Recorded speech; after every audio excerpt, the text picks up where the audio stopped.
Hello student, इस video के अंदर हम force and laws of motion को थोड़ा और आगे डिस्कस करेंगे।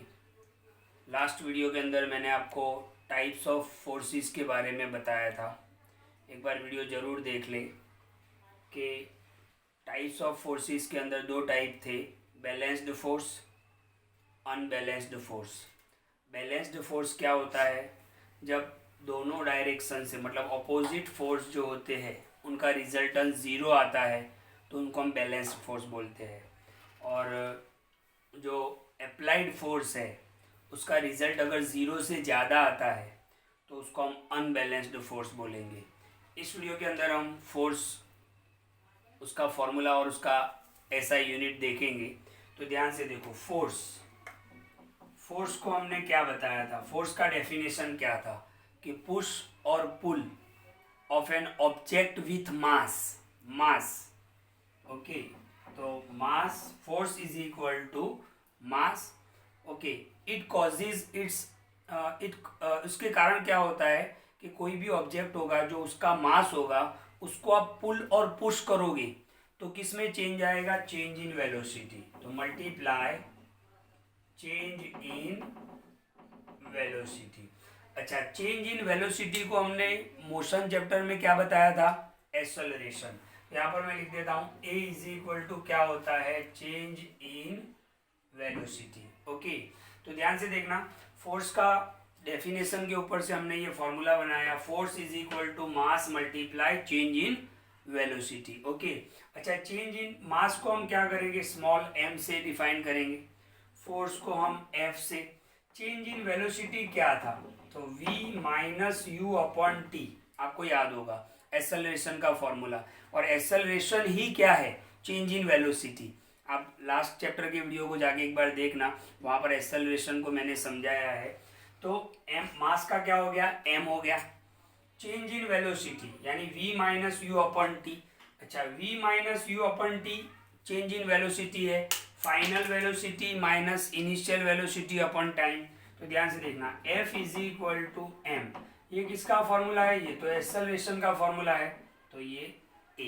तो F इज इक्वल टू क्या हो गया? M A.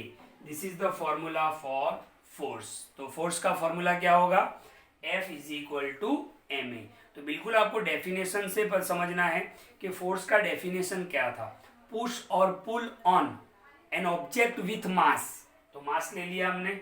Okay, it causes change in velocity. तो फोर्स का यहाँ पर हम इस तरीके से फॉर्मूला बनाएंगे कि force is equal to mass into change in velocity. Force को हमने कैपिटल F ले लिया, मास को हमने स्मॉल m ले लिया, और चेंज इन वेलोसिटी का मतलब ये होता था final velocity minus initial velocity upon time, यानी v minus u upon T. और चेंज इन वेलोसिटी का मतलब ही क्या होता है? एक्सेलरेशन। तो इसकी जगह पर मैं क्या लिख सकता हूँ? Small a।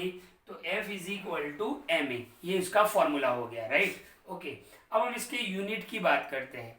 तो यूनिट कैसे बनेगा? तो ध्यान से देखना, यहाँ पर फॉर्मूला तो आपका क्लियर हो गया कि F is equal to M A, ये न्यूमेरिकल्स के अंदर आपको काम लगेगा। ओके, अब हम इसके एसआई यूनिट की बात करते हैं। किसकी बात करते हैं? SI unit. फोर्स का एसआई यूनिट क्या है? मैंने लास्ट वीडियो में आपको बताया कि न्यूटन है। ओके, फोर्स का एसआई यूनिट क्या है? न्यूटन। एक और भी यूनिट है जो हम डिस्कस कर लेते हैं। देखो फॉर्मूला से, फॉर्मूला क्या है? F is equal to M A. Okay, mass का यूनिट क्या होता है? किलोग्राम। एक्सेलरेशन का यूनिट क्या था? मीटर पर सेकेंड स्क्वायर, आपको याद होना चाहिए, लास्ट चैप्टर के अंदर हमने डिस्कस किया था। तो किलोग्राम मल्टीप्लाई मीटर पर सेकेंड स्क्वायर। तो ये भी एसआई यूनिट होगा, कौन सा? किलोग्राम इंटू मीटर पर सेकेंड। और यही इक्वल किसके होता है? न्यूटन के इक्वल होता है, राइट। यानी फोर्स के एसआई यूनिट कौन कौन से हैं? या तो आप ये लिखो किलोग्राम मीटर पर सेकेंड स्क्वायर, या तो आप क्या लिख दो? न्यूटन लिख दो, क्योंकि इसको न्यूटन ने बताया था सबसे पहले। तो फोर्स का एसआई यूनिट क्या होगा? न्यूटन होगा। या तो आप ये भी लिख सकते हो किलोग्राम मीटर पर सेकेंड स्क्वायर। लेकिन इस चैप्टर के अंदर जहां जहां पर भी फोर्स की बात आएगी, देखो F is equal to 10 newton ऐसे लिखा जाएगा। इसका मतलब क्या होगा कि फोर्स कितना अप्लाई हो रहा है, 10 न्यूटन अप्लाई हो रहा है। तो जहां जहां पर भी एन की बात आएगी, capital N, okay capital N, उसको हम क्या समझेंगे, न्यूटन समझेंगे। और न्यूटन क्या है, फोर्स का एसआई यूनिट है। तो यहाँ पर हमने दो चीजें डिस्कस की है, एक तो फोर्स का फॉर्मूला जो क्या है, F is equal to M A, और उसका एसआई यूनिट। एसआई यूनिट क्या बनेगा, मास का कितना है, मास का क्या है किलोग्राम, और एक्सेलरेशन का मीटर पर सेकेंड स्क्वायर, यानी किलोग्राम मीटर पर सेकेंड स्क्वायर। और यही किसके बराबर होता है, न्यूटन के बराबर होता है। तो कहीं पे भी लिखा हो कि F is equal to 10 newton, तो आपको समझ जाना है कि वो फोर्स दिया हुआ है। कहीं पे लिखा हो कि 20 न्यूटन, तो इसको आपको क्या समझना है, फोर्स समझना है। ओके, क्या समझना है, फोर्स। और फोर्स का फॉर्मूला क्या होता है, F is equal to M A. तो इस वीडियो को बिल्कुल ध्यान से देखें, डेफिनेशन क्लियर करें, फॉर्मूला क्लियर करें, और उसका एसआई यूनिट क्लियर करें। Thank you.